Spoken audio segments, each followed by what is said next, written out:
You don't realise what has to go on behind the scenes for the pitch to be perfect. The question comes up quite a lot whether I'd rather run out of Twickenham or cut it. If I had to choose something, obviously that wouldn't be an easy decision to make. So I grew up in Gibraltar and I was born there.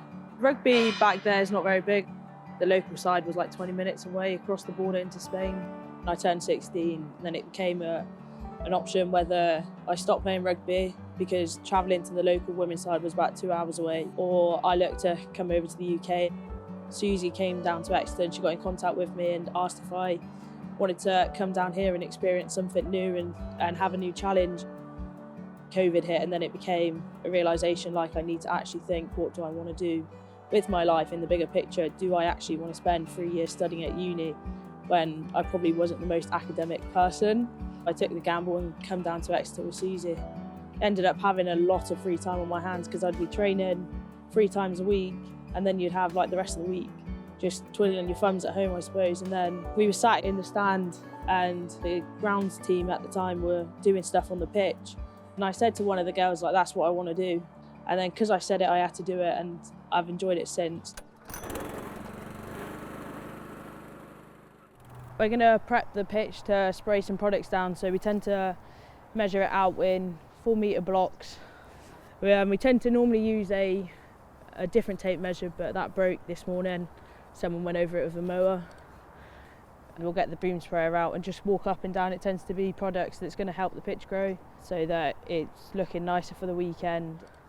What caught my eye for the job was how different it is to like your regular office job. I'm outside pretty much all the time. When the sun's shining, you're living your best life.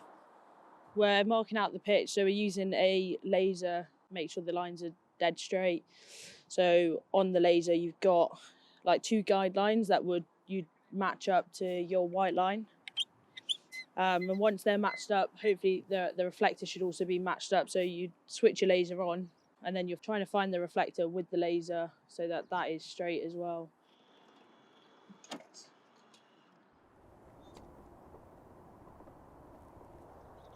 Yeah, the paint's not coming out. It's quite bittersweet really playing at like your own pitch that you like prep in that sense.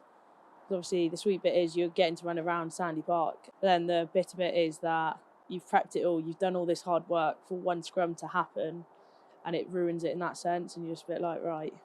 And then you go in on like the next day and you have to try and sort that out even though you know you did that.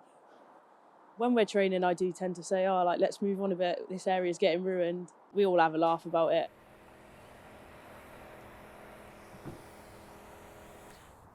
I don't know if that is actually lined up.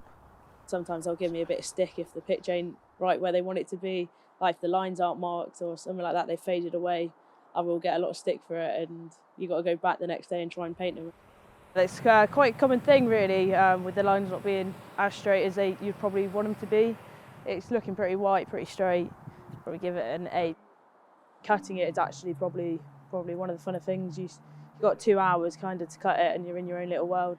It'd probably rain if I started singing. The question comes up quite a lot whether I'd rather run out of Twickenham or cut it.